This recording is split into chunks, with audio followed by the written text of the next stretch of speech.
Hey, we're live. Hey, we're live. Hey, we're live. Whoops. I don't know why that's doing that either. But at least I know the sound is working. And I wasn't sure we were going to have any sound. I don't know if our captions are working. That's good. Captions are working. So I get all ready to do the show, of course. Even an hour ahead, I start up all the software. Any updates? No updates. Okay, restart the machine, which I do before every live show, just to make sure everything's fresh and dandy so we can be together. And I restart, and then I open the software to do the show, my microphone, my camera, OBS, and suddenly, remarkably, everything wants to be updated. I had just checked. Now, it must be something that once your computer restarts and these programs have startings and runnings,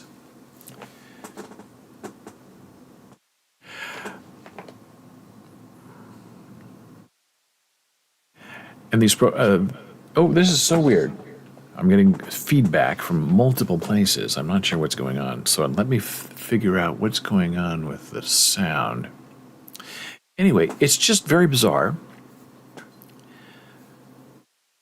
Because the software wants to be upgraded and updated. And so you do that, and then it's like you have to redo the whole thing all over again. Install, stop, restart. You know, it's a very weird experience. And then, to my ultimate dismay, I have discovered, for some reason, that our chat is not working for Twitch. I don't know why. I can type chat here and say hello, and it shows up on screen, right? Perfect, right? It appears if you're on YouTube, you can send us a message and it will appear on screen.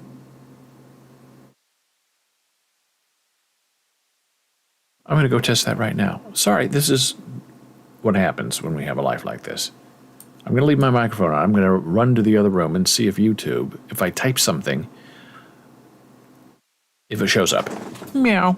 Be right back.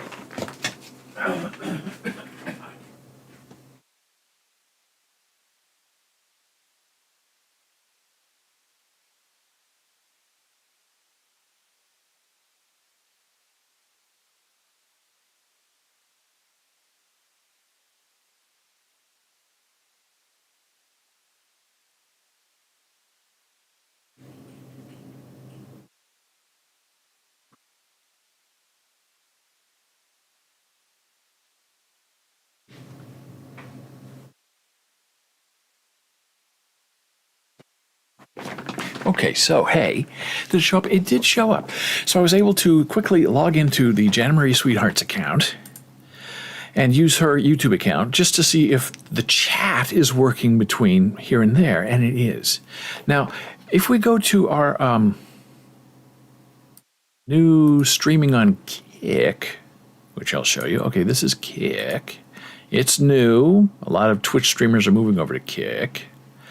Now, as I understand it, you can now send messages to and from Kick.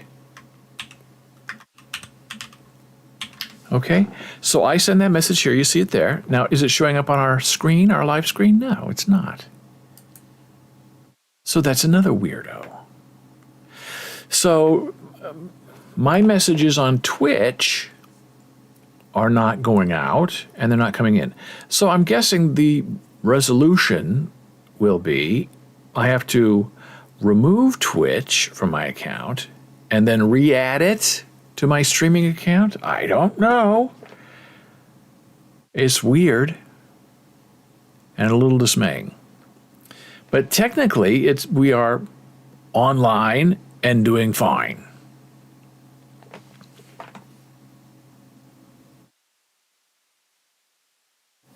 I guess it all depends on your point of view. So that's why I was a little late starting today, because I was getting everything ready to go. And I thought I had it all solved, and I didn't have it all solved because Twitch is not working, which is like our main resource. But our open captions, closed captions, are working on Twitch because I can see it over here on my computer. So that's one good thing that is actually coming out of this.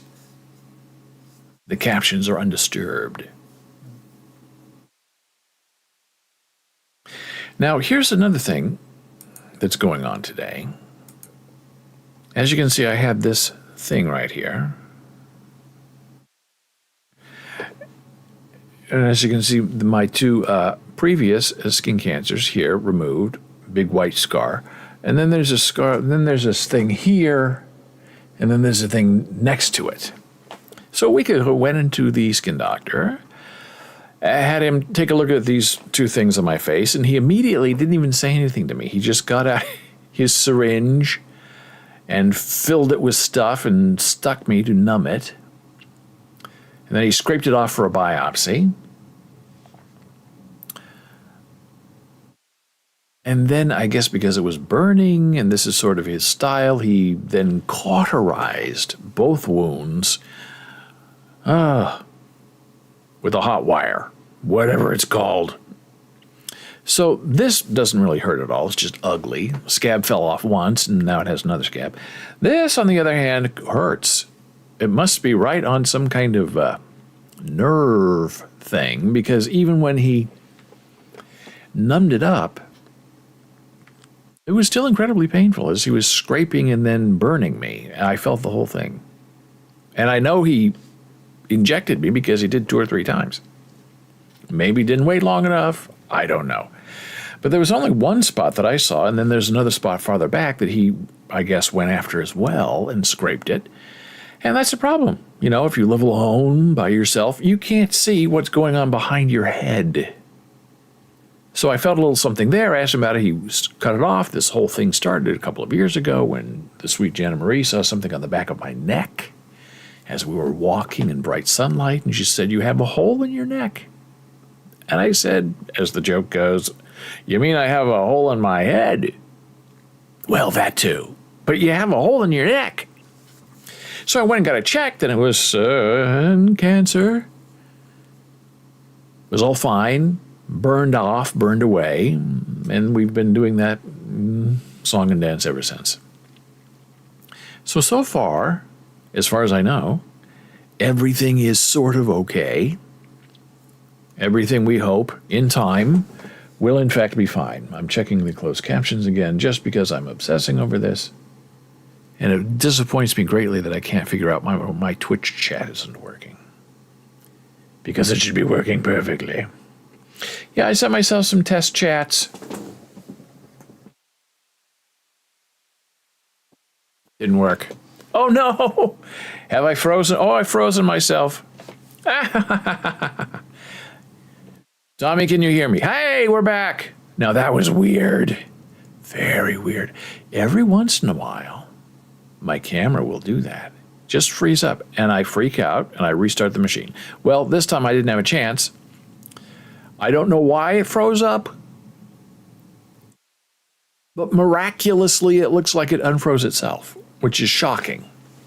And we're using our NVIDIA broadcast software that allows me to always have eye contact with you no matter where my eyes are, because this is the software. It's very neat, I think. Is it working? Yeah, it's weird. I love it, though. Love testing it. Love technology. So we're streaming to Kick. We're streaming everywhere. You go to our Twitch channel and we're there. Why the chat isn't working, I don't know. I've obviously missed something in the translation.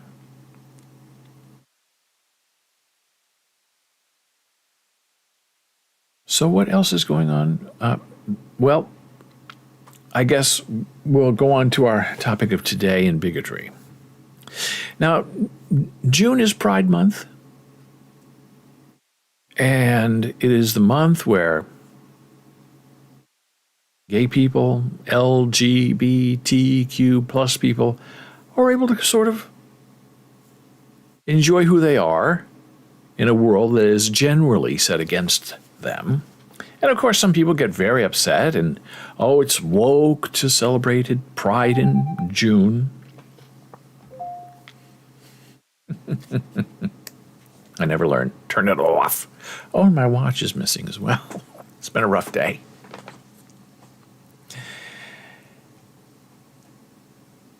And it's, the conservative right has gone after drag queen story hour and woke people, and it's fascinating what they want banned as far as books. And they're all in favor of the Bible. They want the Supreme Court to rule us with the Bible. They only want Bibles in libraries because Bibles, teach children the right way. And stories and poems by people of color or gay people or some kind of disgusting mess of a situation that they don't want to deal with, right? So, here we go. This was posted on the internet, and I found it completely fantastic. The King of Foreskins. And this is from what looks to be a children's book. The King of Foreskins. For his daughter's hand in marriage, King Saul wanted no less than 100 Philistine foreskins. David, really wanting to become a son-in-law to the powerful king, took his men and killed enough Philistines to bring back 200 foreskins. David counted them all in front of the king. As promised, he was awarded the princess. Now you may think, if you're not very religious, what is that about? Well, it's from the Bible. Book of Samuel, 8:25 to 27. And then it got me thinking, well, I asked ChatGPT, I said, wait, what's going on with the foreskin thing? I really, not religious, I had never heard of it before. I did mention it to my beautiful wife, Jenna Sweetheart, and she kind of said, oh yeah, I know that. So it's sort of interesting that the religious conservative right doesn't want stories about gay people in libraries, but having the story of David and his foreskins is completely acceptable and promoted. So I asked ChatGPT, hey, explain David getting 200 foreskins from Palestinians as a gift. And ChatGPT said, well, the story you're referring to comes from the Bible, especially the book of, 1 Samuel, 1 Samuel. In this case, I'm Trump. 2 Corinthians, hey, 1 Samuel, what do I know? I really don't care. Chapter 18. The story is set in a time of conflict between the Israelites and the Philistines. David, who would later become king, is still a young warrior in the service of King Saul at this point. According to the story, Saul offers his daughter, Michal, to David as a wife. But he requests a rather gruesome dowry, 100 Philistine foreskins. Saul, it seems, hoped that David would be killed in the attempt to gather this dowry. Instead, David and his men go out and kill 200 Philistines, bringing back their foreskins to Saul. David thus marries Michal. It is important to note that this story, like many in the Bible, reflects the cultural meow meow. We all know that. So I had a follow-up question. Why foreskins? And ChatGPT told me this. Hey, in the ancient Near East context, including the Hebrew Bible, foreskins were often used as proof of victory or accomplishment over enemies. Circumcision was an important part, a ritual practice among the Israelites, and was seen as a sign of their covenant with God. Foreskins were proof that the Philistines had actually been killed, as it would be difficult to obtain this body part from a living person. Well, you could ask millions and millions and millions of young boys who were mangled by their parents in the 60s and 70s. It also served as a symbolic ritual humiliation of enemies, given the importance of circumcision in the Israelite culture. The story, like many in the Bible, meow meow. So I asked, again, another follow-up question. Why? ChatGPT, tell me why. Why were the foreskins separated from the penises? Or were they? In the biblical text, Samuel 18:25-27, ChatGPT replies, is not explicitly detailed how the foreskins were obtained, but the implication is that they were removed from the Philistines after they were killed. In the context of the story, the foreskins were taken as a form of proof of David's victories over his enemies.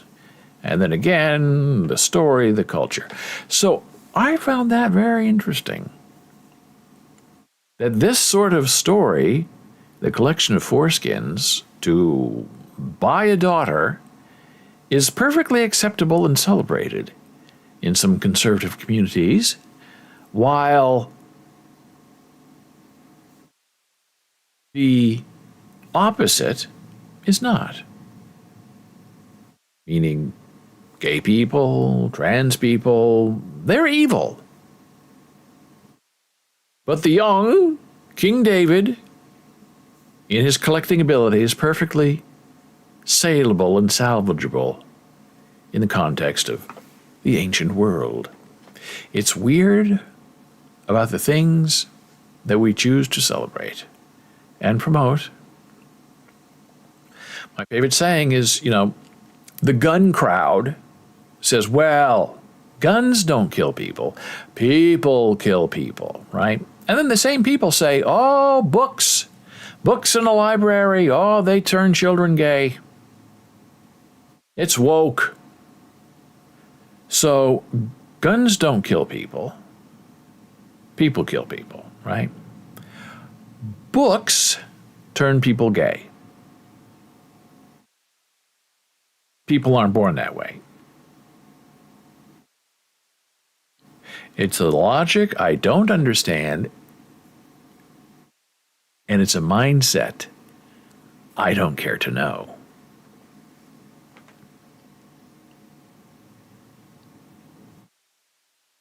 Also in our understanding of pride is this wonderful poster-looking thing that I saw and sort of loved, that simply says, Jesus had two dads.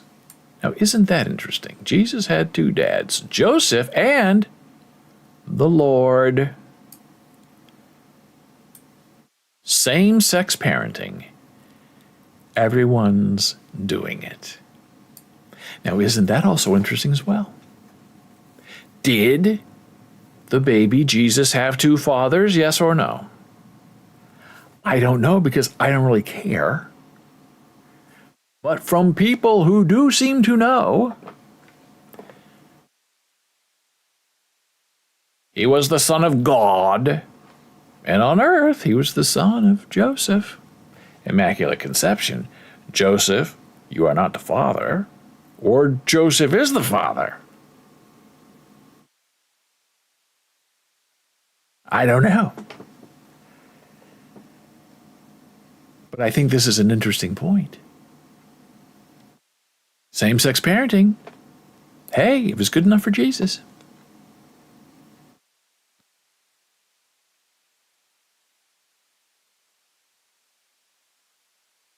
Now, here's something else in the news. Very disturbing. Online chat group. It's a medical group. And some people share, they need diagnoses. Some people are professionals. They say, look what, I had to deal with today. And this image is the image of, I guess, a young woman who was riding on a motorcycle. And this is her x-ray that was shared in the group. I don't know if she made it or not.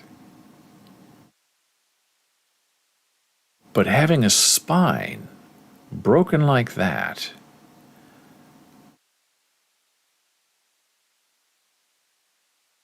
is a very terrible and dangerous thing.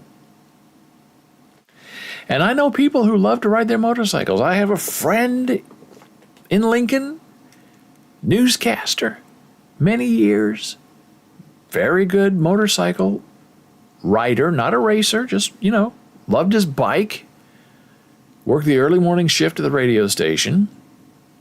He'd have to get there like 5 o'clock, start working at 6. Done at 2, goes home, right? Nice life. And he was just going at 5 a.m. to work. And he had the green light. And a very young, inexperienced, I think first or second time driver driving alone. Young woman, he was going to the intersection and she pulled right in front of him and he smashed into a car. Not really at high speed, but, average speed, 25 miles an hour, 35 miles an hour. He boned her with his leg.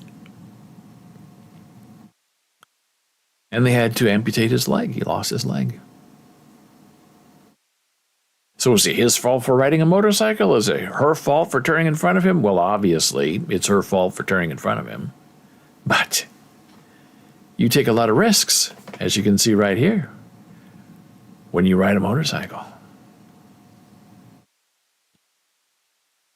I mean, I'm not a doctor. There wasn't a lot of conversation about this because even the professionals in the group looked at it and said, oh my gee. I think you'd at least be paralyzed from what, the chest down? To have a spinal break like that?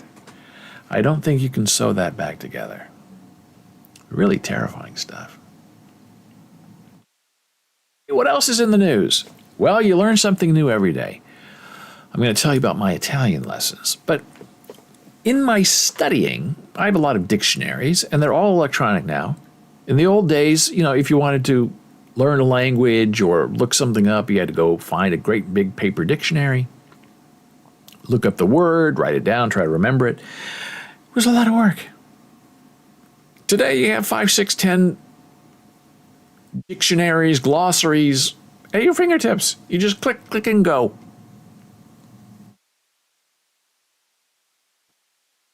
So one of the Italian words I was looking up had as a synonym this word.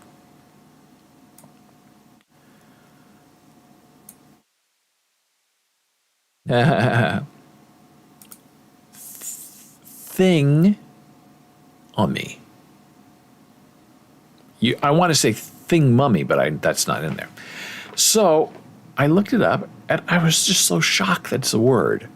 So here is the word, and I should turn up my microphone. I turn up my sound for this so I can see if we can hear it together. Thingamy.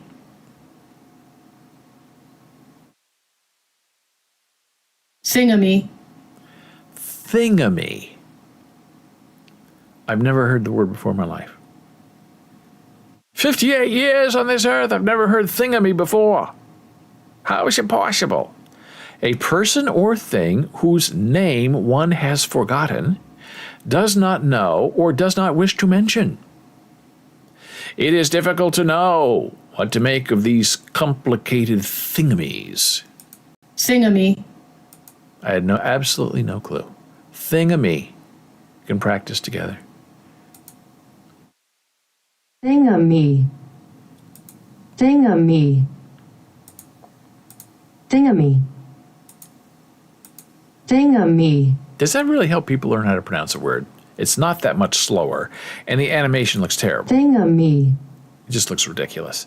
But, you know, you learn something new every day, and that was big because you think you know what's going on in the world, and then you meet something like thingamy, and you're thinking, even if I heard that in conversation, I don't know if the context would give me an idea that it means a person whose name one has forgotten, does not know, or does not wish to mention. It's difficult to know what to make of these complicated thingamies.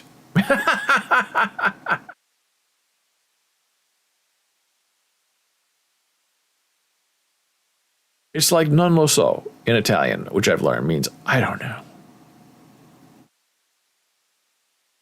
Or bo, B-O-H in Italian, which means dunno, D-U-N-N-O. That's the actual translation. So you can be formal and say non lo so, or you can just say bo, or you could say thingamy. Singamy. Now, what is the translation for this into thingamy? What is the translation into Italian? Now, this is making me wonder. Where is my Italian thingamy?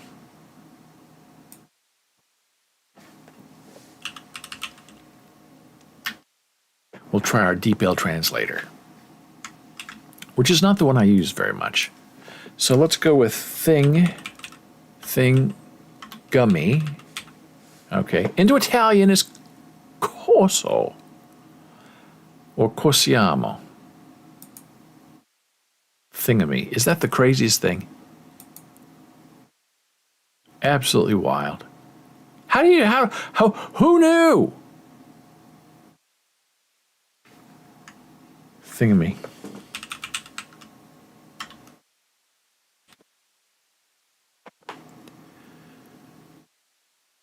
Thingummy.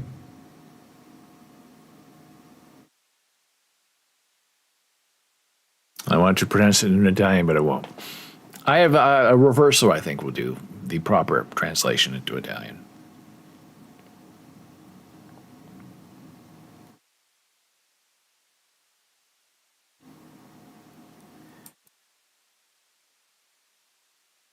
Now we move to something very interesting and very daunting. We have finally heard from our old pal, Alexander. Kosimich is his name.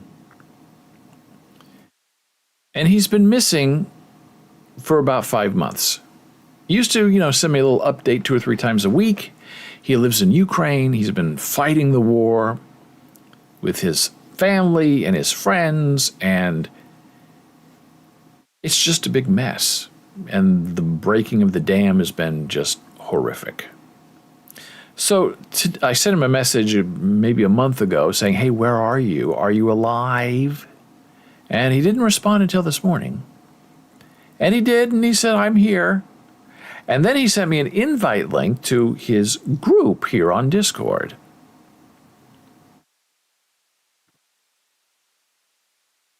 And you can contact me on Discord if you want to join this group, because I don't think the link that he sent me is still good. I think it expired. So this is what he is doing now. He's sharing images from the front. And the front is really pretty much where he lives. Close to it. That is our friend, Alexander.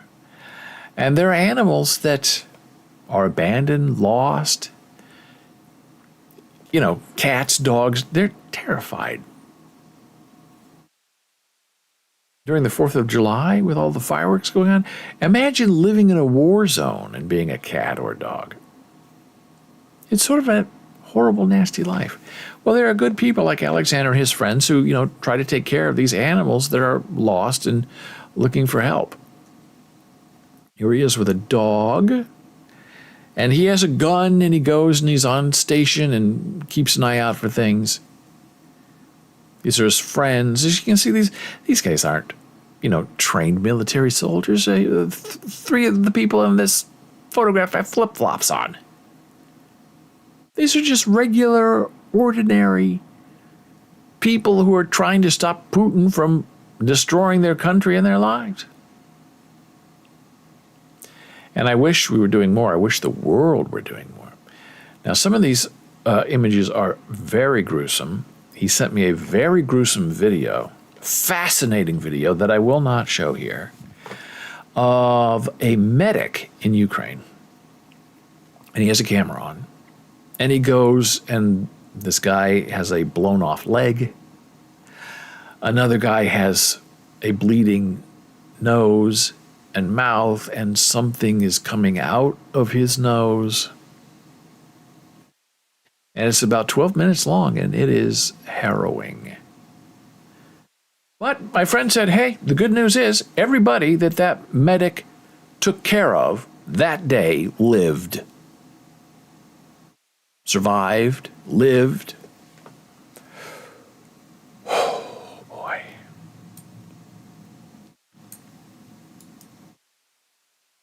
I don't know what this phrase is. Let's go back to.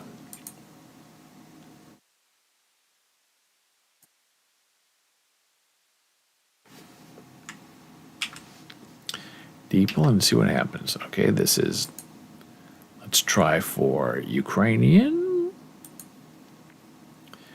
We don't want it in Italian, we want it in English American. Kherson is unbreakable. Wow, that's what that means. That's cool. Okay, now we know what it means. Let's go back to his server. This is the results of the flood. I mean, and he told me that, look, they're trying to help people save their houses, but there's mold and grotesqueness and filth. I don't know how any of this can be saved, especially when you can't tear stuff out and replace it. It just seems like a lost cause. It's a field that's now a lake. Destroyed house. All from the flood. From the dam that broke. Oh, can you imagine? I got to be careful here. Zaporizhzhia, we've set turnstiles to Zaporizhzhia. Unfortunately, there is a critical shortage of them. Doctors are tearing down the turnstiles and reusing them a second time. I'm not sure what turnstiles means. I think it's a word that we need to have.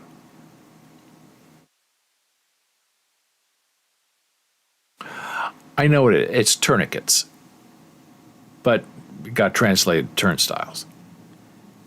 And he uses DeepL or DeepL too, which is amazing because it's a terrific translation program. So is Reverso. But what I use for this kind of stuff is DeepL. DEEPL.com.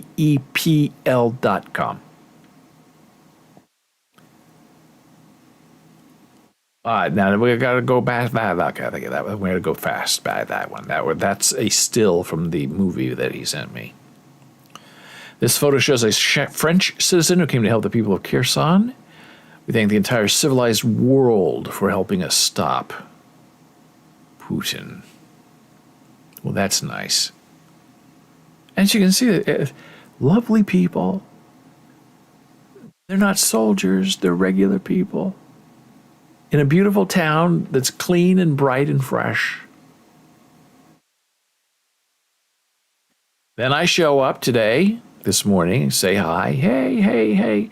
And then we have a nice conversation about what's going on, and he shares more photographs with me. And again, I got to be careful. Okay, these don't look like war pictures. Okay, these are flood pictures, more flood pictures. And trying to get, help to the troops and buying cars, trucks. And what can you do? You flood out an entire region. Really, genius. Evil, terrible, horrible genius. To crash a dam. And here is a lovely video that I can show you. And Alexander writes, we help many battalions, and we put each one's chevron on our honor board. When we win, we will make a museum in our city. so that everyone will remember our heroes. And he has said from the very beginning that he will win. They will win. Putin is not going to win. They will not allow it.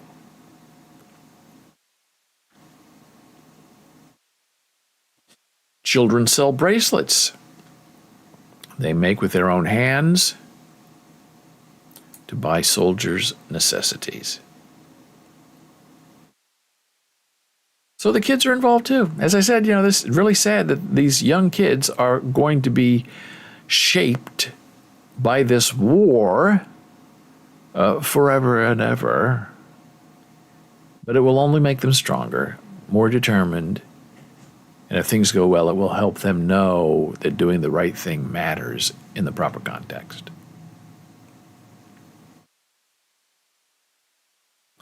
Here are more videos. I'm not going to show you any of these because I'm not sure if they have bloody people in them. This footage is from our trips to the war. They used to be peaceful. People lived there. Putin is a 21st century criminal. And he is, and I don't understand why the world doesn't really seem to know or care about that. It doesn't make any sense to me. I really don't quite understand where these people are coming from. Because it's really an awful sort of thing to try to figure out how to live a peaceful life in the middle of a war zone. So I look forward to reconnecting with our friend Alexander. I'm glad he's all right. He used to sell a lot of NFTs to raise money for the war effort. And then, that market kind of crashed, and it's hard to be creative and to sell NFTs when, you're in the middle of a war and you're trying to survive and protect your children. And I said, because when the war first started, his plan was to send his family away. And then he was going to fight. And that hasn't happened yet. They're all working behind the scenes, but now he's saying it's getting worse.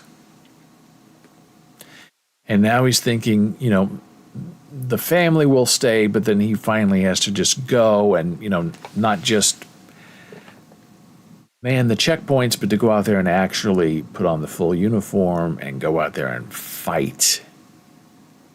And I asked him, I said, over the weekend news, there was several stories about how Ukraine soldiers went and fought to take back land from the Russians, and there were a lot of casualties. Because I guess they said these Russian positions had been hardened over the last 3 months, and very, very, very hard to remove the Russians because they were so embedded. And I guess Putin's plan is just, to burn everything, flood everything, destroy all the land, because he just wants to win the land. He doesn't care about the people. Doesn't care about how history will view him. He only wants to go out there and, I guess, just crash the world. So disappointing. Treacherous, really, in many ways.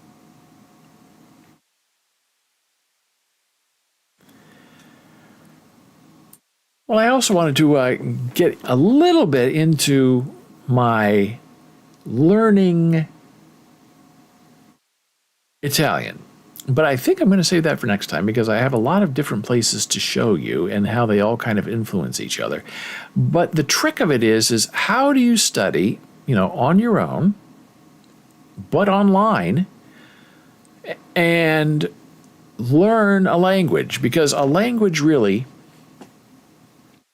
and you see this especially in ASL class, American Sign Language class, which I've taught many times, written books with the sweet Jan Marie. And the trick is, in learning any language, is are you able to understand the person and respond to the person? Because the trick that a lot of students and new speakers, signers, use in learning a language is they memorize sentences and things to say. and they practice how to say them, right? Nice to meet you.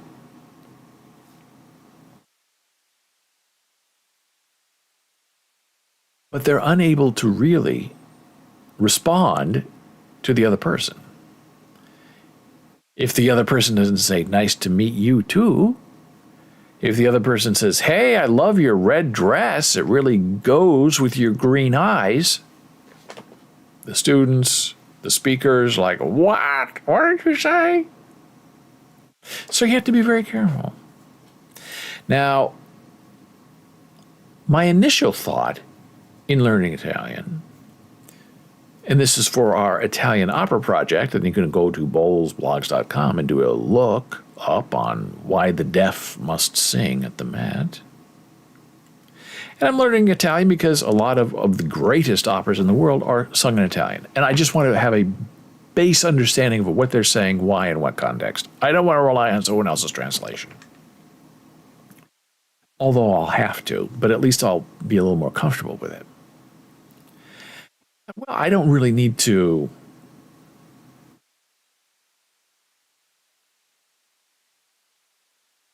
read and write Italian very much. If I can just speak it and learn some words, I'll be okay. Especially the writing part. The reading kind of comes easier, for me at least, but the writing out, the typing of the words,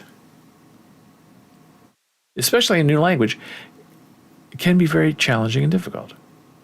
And as I'm saying this in my mind, I'm realizing I am convincing myself that it is okay to be illiterate in Italian. Oh, I don't need to read or write it. If I can just, speak it, use my captive ear to catch the slang, I can speak it and get on my way. I can manage a life. And I realized how that's not the right attitude to have. You need to learn how to read and write a language. Now in ASL, you can gloss it out, you can break it down, translate from English sentence to PSE to ASL structure. That all is very important. But a lot of the reading you do in ASL is with your eyes. But with something like Italian, it's not enough to just, speak a few things to, the Italian lady at the bakery. I'm learning Italian, un po'. I speak Italian, un po'. Boh, non lo so. So I am now reevaluating some of the study methods that I've been using to learn. And I'll share that with you next time because there is one other thing that's sort of interesting that I just want to share. And it's about language. So I've decided that it is important to not only be able to speak, memorize lines, but to understand what's being said in context and in the context of a conversation. And it's really interesting how European languages, they have A1, A2. A1 is me, beginning from nothing. I've been studying now for 10 days. I feel like I've learned nothing, but I say it's only been 10 days. If at the end of 10 weeks I feel like I'm not making progress, then I'll be in trouble. But for 10 days, we're doing okay. And I'm also using like 5 or 6 training tools a day, which is really not very smart because even if I just do like 10 minutes on each of them to see how they work for, review purposes, that's like an hour and a half. It's not sustainable.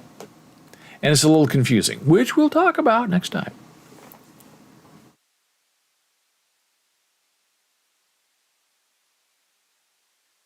But speaking of words and understanding things and how, people say that English is the hardest language to learn because you just have to memorize a lot of it because there are not a lot of rules. It just kind of all doesn't make sense.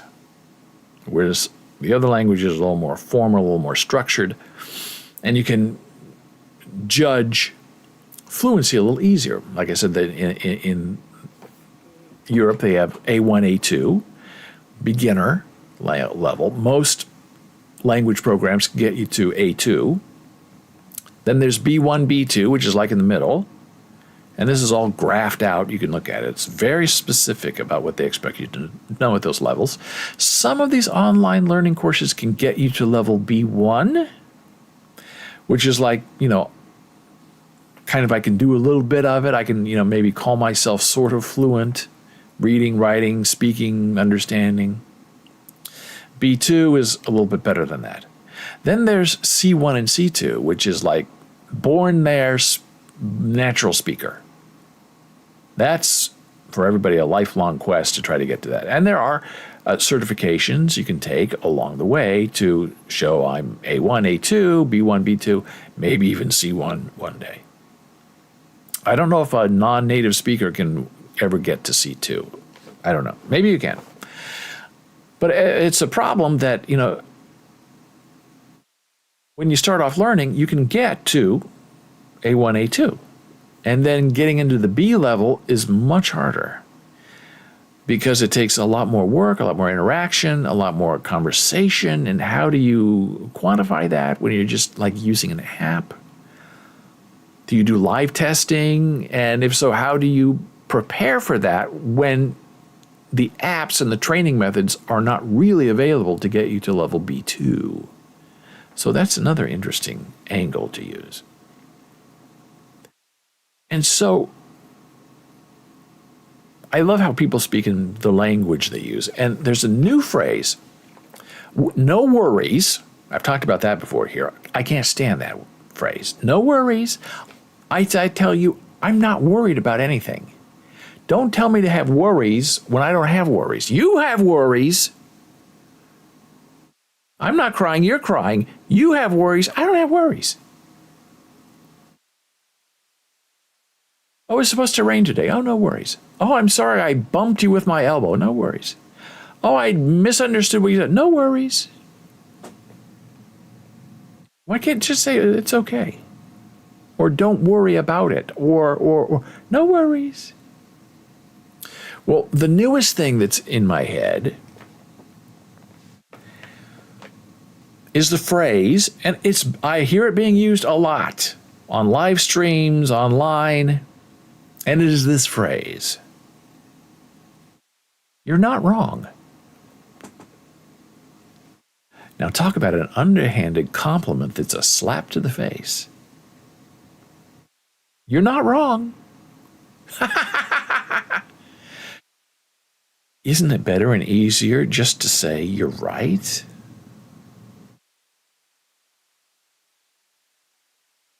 Some people can't apologize. They can't say, I was wrong. I apologize all day, every day. And I'm very genuine about it. I don't apologize to someone unless I mean it because I know it's important to people. But to say to somebody when you're having a conversation, they're saying, hey, let's do this, or I feel that, and here are the facts. And your response is, you're not wrong. Why? You're not wrong. I didn't say you're right. I didn't say you're right. I said you're not wrong.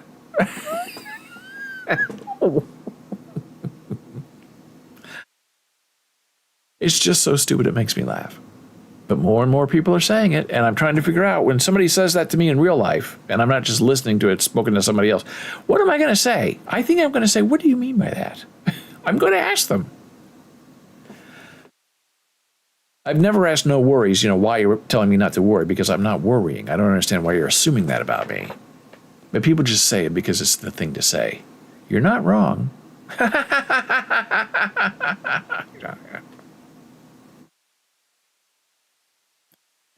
So that's the wonderful show today. I thank you so much for being here.